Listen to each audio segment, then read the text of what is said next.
Shalom, shalom, peace and blessings, brothers and sisters, Israelites throughout the four corners of the earth, and all the nations of the earth, all the human beings that inhabit this earth right now. I want to let you know I am Adon Malachi Israel, and you are not crazy. I am in the land of Israel right now, and I am going to tell you that the effect, which has been known as the Mandela effect, is absolutely real. No one is crazy. And I'm here to prove this. This is part one of a video detailing the actual details of the JFK, John F. Kennedy president assassination, which I tell you now for a guaranteed fact that driving in that car in his assassination, it was only 4 people in the car. Now, in today's time, it's 6 people. So I want to get to the bottom of this, brothers and sisters. I want to let you know that for all the truthers out there, for all the people in the world out there that desire to understand truth, and you out there searching, and you've been trying to find your way, and now you realize that we really in what you can say is the matrix. If you want to be coming out of this and really have a true mind and not be confused in this world, do your research. Take this information that I give you right now and do your research. This is just part one, but I'm here to give you some tools to equip you with the things you need so you can carry forward with this message and this mission so we can get this out to the world and let this be a call of action that we will not tolerate to be duped by any type of demonic forms that's coming against us. So brothers and sisters, I'm Adon Malachi Israel. I am talking to you live from the land of Israel. That this message is recorded because, of course, it might be, something that goes down in the future of things where this can be deleted some way online. So I'm gonna keep 2 videos of this actually recorded. So this is not live. This is actually recorded, pre-recorded right now. So brothers and sisters, I'll get started with this.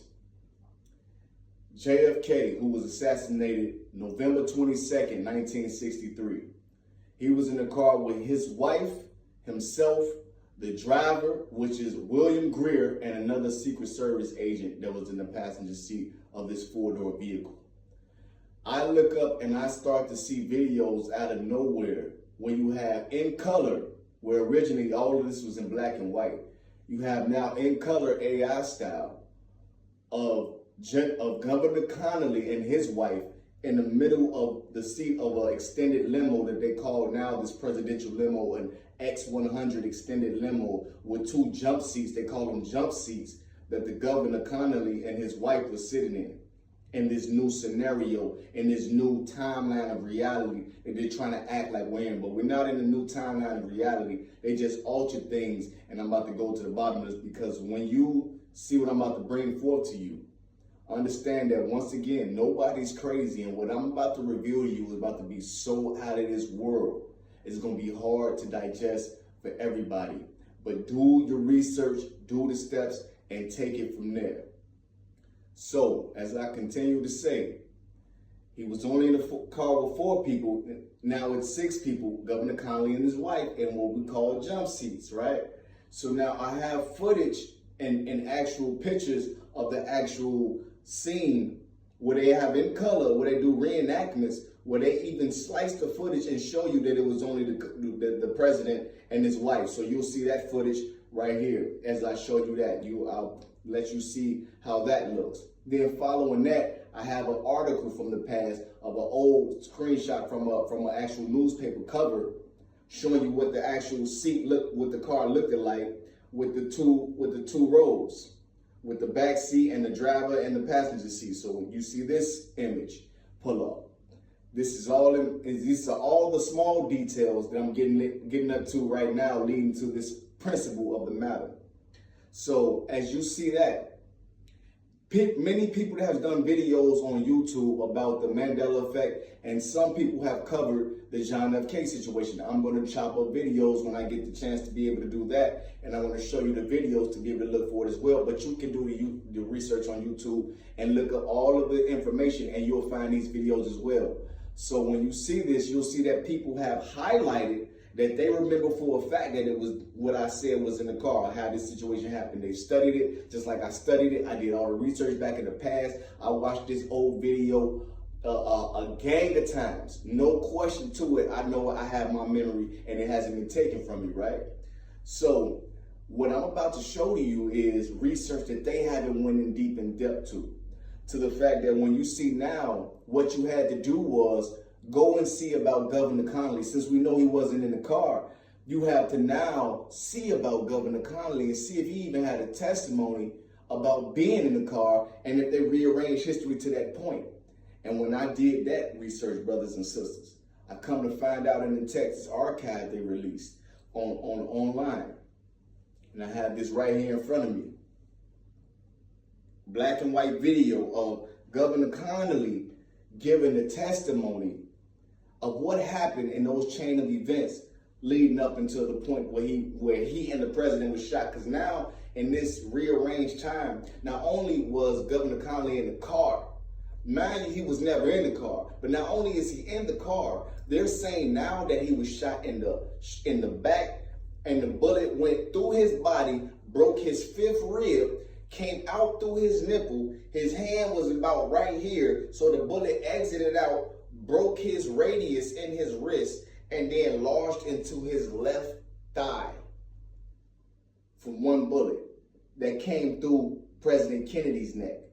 This is what they're saying, but the story is all jumbled up. So nobody even mentioned this when you go do the research, that nobody's truly highlighting the fact that this man was never even, he was not in the car, and he definitely was not shot. And by one bullet, he can hit this many times, and we only talking about Kennedy being assassinated. Nobody's ever talked about Governor Connolly being shot in the car with him. So this is a whole other reality we living in, brothers and sisters. You're not crazy. I'm about to prove this to you. So when you go and watch this archive video, black and white video of Governor Connolly giving his testimony, this is where it gets deep. This is where it gets really deep, and you must take this very serious. Governor Connolly gave a testimony of the events that led up into him and President Kennedy being in the car, taking a trip in Texas, and him being shot and them being shot.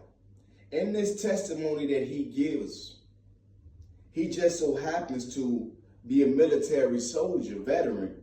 So he gives what I would say Morse code in words to tell us in the future of time, that he knows this event is not happening in the real life, that this didn't take place at all, and that he is being coerced by something that you can see in the video that is intimidating and terrifying to him.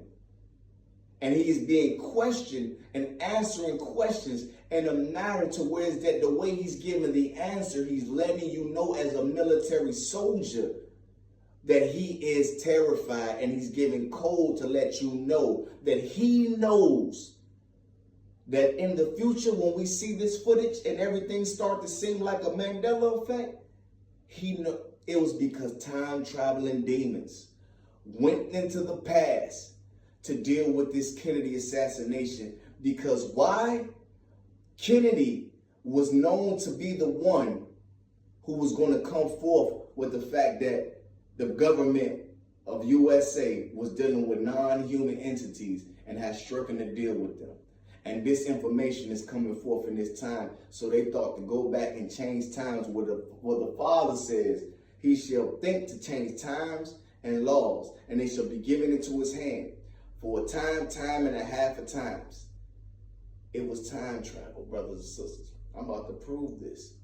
This is not crazy. This is not far-fetched, because all of you who've been out here watching and looking and seeing that things ain't been the same as what you remember, now you're about to see all the breadcrumbs is going to lead you to your answers, because there's more. This part one. I'm going to back up what I say about why Kennedy was assassinated, because you can find that information in a Pale White Horse, which was written by William Cooper, another Navy veteran who was a whistleblower.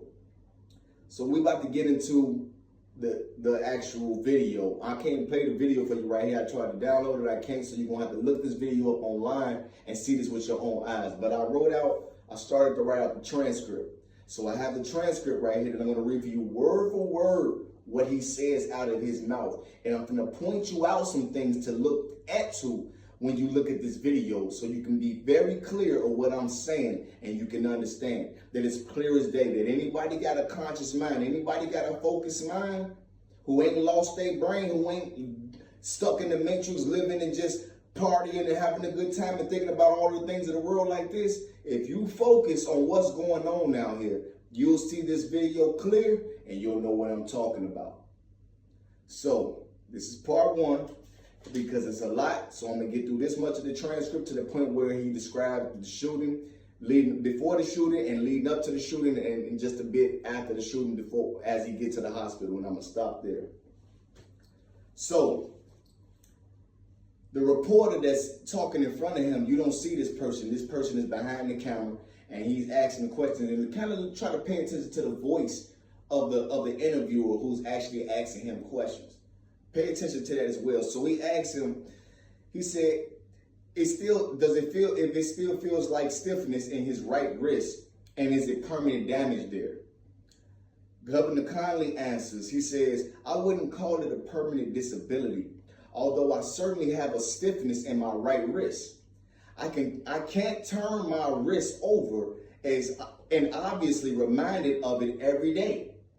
He says, every time I eat a meal, because I can't rotate my wrist enough to properly get a fork to my mouth as you normally can. Now, brothers and sisters, as he's saying this, he's moving his right wrist. He's demonstrating that he can move his right wrist and twist it. He does that while saying he can't do that. That was the first sign right there that he's trying to play trick psychology on whoever in front of him, because these things that's in front of him are not as capable of stopping him from doing this, because they need this testimony. Going forward, the guy said, describe the day. He says, well, we started out the day, as you know, in Fort Worth. We arrived late that night of the 21st from Houston, and the drizzling rain. And he said, we woke up the next morning on the 22nd with rain continuing. A temporary platform had been erected over the parking lot opposite of the Texas Hotel. He said a temporary parking lot had been erected over the hotel, in the parking lot by the Texas Hotel. He says, and the president, vice president, and others had gone over to make an appearance on this temporary parking lot. And from there, we went back into the hotel for breakfast. Pay attention. He says, the want and enthusiasm of the crowd was, I thought, immense and spontaneous. It wasn't expected. Both at the appearance on the parking lot and certainly the breakfast, where there was an overflow crowd, all went off extremely well. So he's saying that when they arrived there, spontaneously they go to this parking lot, this temporary parking lot that's erected, and all of a sudden it's a crowd there, and then they go to this breakfast and it's an overwhelming crowd there, right? So he's pointing out to you these weird events that's taking place. He's pointing out something to you, right? President Kennedy was high in good humor. Miss Kennedy came in and joined us at the breakfast along with Miss Johnson, and everything proceeded on schedule. Notice he didn't mention his wife. He said Miss Kennedy and Miss Johnson came to the breakfast, but he didn't say, and my wife. Okay?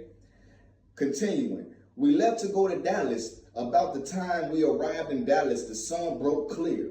When it was raining all that time, he said, when we got to Dallas, the sun broke clear, and it looked like it was going to be a perfectly wonderful day. Like the sun was shining bright. Everything just changed, like a whole new scenery, right? And he said the procession from the Dallas airport downtown was in keeping up with the others we had in Texas. It was very nice, and the crowds were huge, warm, and enthusiastic. The crowds at the airport were large. He kept giving real descriptive words at this time as if he's describing something also, not only from the visual point of what he's describing from his reenactment, but also maybe what's in front of him. He's saying extremely large and all of these other characteristics that you watch how he'll be saying this, and watch his body language. Read his body language while you're watching this video. He says, as we left the airport headed toward town, out through the residential area, of course the crowds were not as immense as they were in the downtown area. As we approached the downtown area of Dallas, the crowds were really tremendous in size and warmth for the president and the first lady, not for governor and his wife. He said they was really tremendous and really warmth and all this in size for the president and the first lady. He's hinting to that. He said, I was tremendously pleased because of the outpouring of the spontaneous nature of the things that of the throngs that just literally jammed the streets. Throngs is a jamming of a crowd of people jamming together. And he used this in the same sentence of the throngs jamming the streets. So that's another code. But notice how he says he was pleased because of the outpouring of the spontaneous nature of the throngs of the people that were just crowded. Spontaneous nature was another code that he was using to let you know none of this was planned. And now he's the governor, he's the new governor of Texas. So why wouldn't the governor of Texas know everything that's planned within his city for the bringing of Kennedy, which this was his first time coming to Texas, and it happened to be his last time. So continuing forward, we had just gone through the downtown area and were turning to go on the freeway, the Stevenson Freeway, going to the luncheon that had been planned. He said, we were extremely exuberant about it, very, very well pleased in light of everything that had happened. This was kind of reverse psychology he was using here. Like, he trying to act like, yeah, we were really happy about all of this spontaneous nature stuff that's happening. And so we were not only anticipating a great luncheon, but looking forward to a tremendous dinner in Austin, the capital of Texas. He said we was looking forward to a tremendous dinner in Austin the night of the 22nd, which had been very carefully planned. People from all over Texas had been gathering in large groups in Austin. So he said all over Texas, people was already planned, very carefully planned to be scheduled to be in Austin for the arrival of the president. But this situation we know happened in Dallas, right? On Elm Street. This is the real nightmare on Elm Street, brothers and sisters and people around the world. This is where you have to do your research and understand what's going on. Now we're about to get into the shooting. So he says, as we turned down to enter the freeway, the first inkling I had that anything was amiss, I heard a shot. What I thought was a shot, others said a sound. What I thought, it was a shot. This was a hint. He acting confused. He said some people thought it was a sound. Why does it matter what people said they thought it was a sound if you know it was a shot and you got hit by the shot? This was just him acting like this, but he's a military veteran. He's very critical. He's polished. So he's doing this reverse psychology. So he says, I heard too many rifle shots in my life to not be able to identify one, and no thought crossed my mind except it was a rifle shot. So he said, I'm a professional with hearing rifle shots. So he knows exactly what a rifle shot sound like. He heard plenty of them in his lifetime, so he wasn't confused that it was a rifle shot. Another hint. He said, I became immediately concerned and tried sitting on the jump seat immediately in front of me, immediately in front of the president in his limousine. So that's when he telling you that he's in a jump seat. And he said he's immediately in front of the president in his limousine. He said, I tried turning to my right. So when he demonstrated that he tried turning to his right, he's sitting by the car door. And so if the president is behind him, naturally, what human being is going to turn to their right side of their view to try to see somebody that's in the back of the car? Anybody going to look to the left automatically if you look to see if somebody's in the back of the car. So he's telling you this. He say, He said, immediately I was concerned and tried sitting on the jump seat immediately in front of me, in front of the president and his limousine. I tried turning to my right to see if everything was all right with him. He tried turning to his right to see if everything was all right with the president after hearing a gunshot. He said, I never completed my return, although I did not see him out of the corner of my eye. So he never completed all the way turning around trying to see the president, and he didn't see him out the corner of his eye from the right side view. He said, I was in the process of turning to my left. So now as he turned to his left, this is when he's supposed to be getting shot in the back right shoulder that goes to his rib and comes out doing all this damage that it does because the bullet that hit Kennedy in the neck, which was the first bullet in the real video, the first bullet hit Kennedy in the neck. You understand?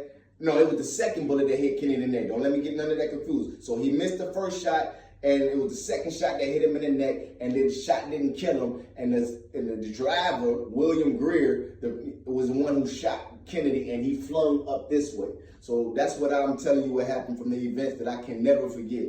And so he's telling you right here, right? He said, I was in the process of turning to my left to look back over my left shoulder when I felt a tremendous impact as if someone had hit me in the back with a closed fist. And this is what he do in the video. He says, if somebody hit me in the back with a closed fist, as he turned to his left side to finally look on the right way, you look at the president if he's in the back of you, that's when he get hit and he feels something that feels like it hit him with a punch, like a closed fist.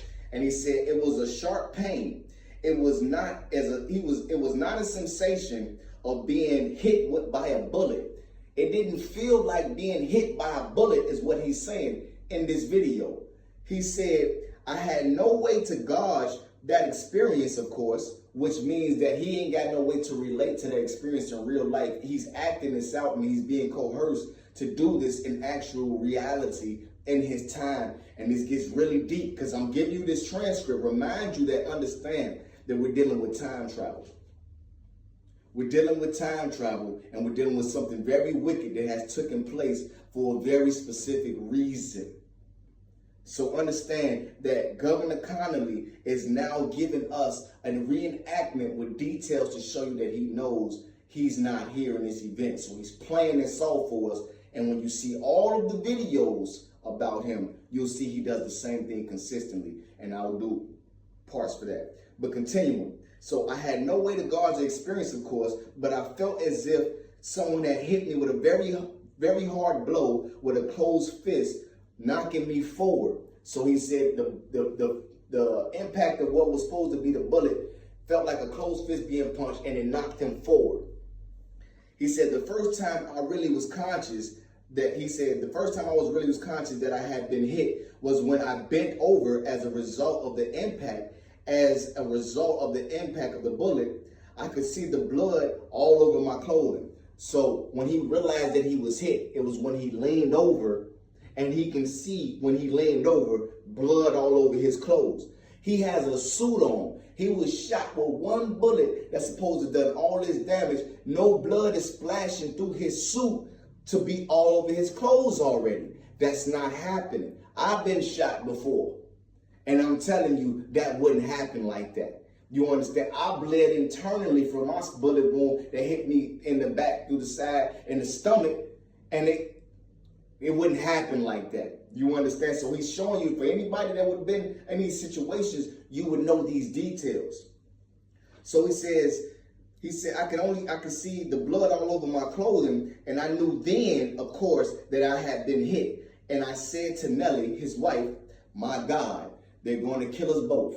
He did it like that was a scene from a movie that you can go look at.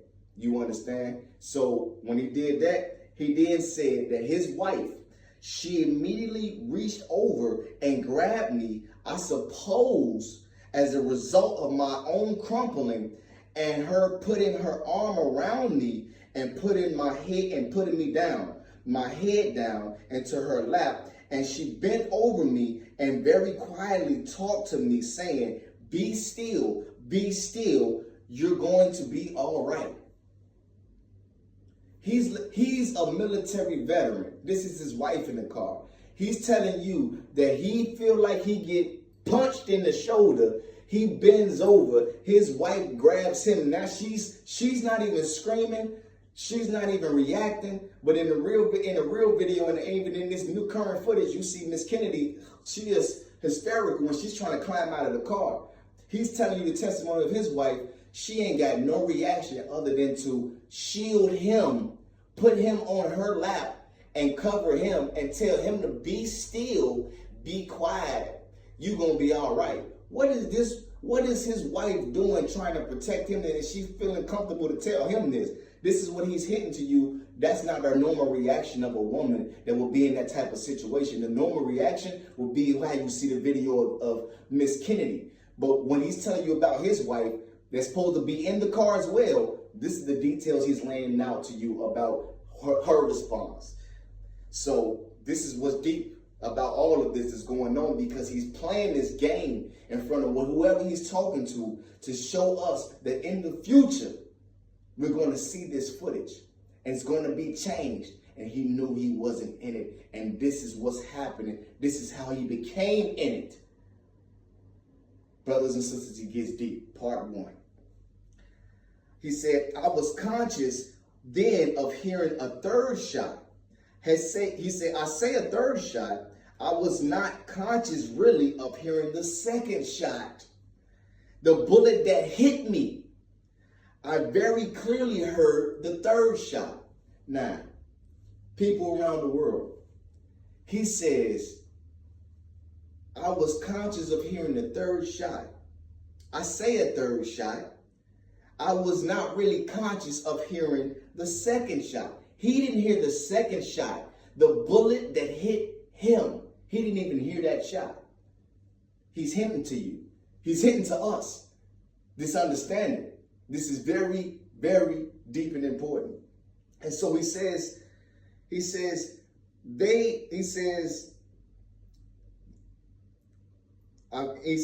bullet that hit me, and I very clearly heard the third shot. So he very clearly heard the third shot, but he didn't hear the second shot. Crazy ironic, right?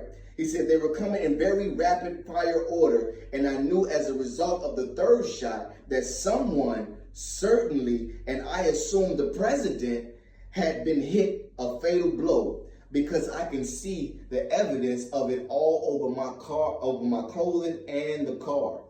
So he says right here, like someone who's playing a real game. He says, I knew as a result of the third shot that someone he said someone got hit, and I assumed the president had been hit a fatal blow. He assumed the president had been killed all of a sudden from this third hit. He didn't hear the second hit that hit him, and he was turned over to hear the first shot that actually hit him, supposedly, I guess, because president got hit in the neck first, right? But he's not calling these events the way you would think it would line up. He's doing it on purpose, and you can see the evidence. So he says, I was conscious up until that point with my eyes open, and shortly thereafter, as the car broke out of the procession and began to speed away, I lost consciousness and was unconscious until we came to a halt in front of the hospital itself. So he don't even really know he shot. He completely aware that the third shot killed the president. Then all of a sudden, he passed out at this moment when the car takes off. And he don't wake back up into his consciousness until he get in front of the hospital. I'm about to close with this. So when he passes out, he don't know what happened all the way until he gets to the hospital. This is how he say he regains consciousness at the hospital. The guy asks him then, did you immediately regain consciousness when you got to the hospital? Just gonna ask him, did you immediately gain consciousness? So what he do as a veteran, he repeat the answer in the same way, in the same form of the question. He says, yes, I regained consciousness immediately upon arriving at the hospital. Cold. He says, I think it was the braking action of the car.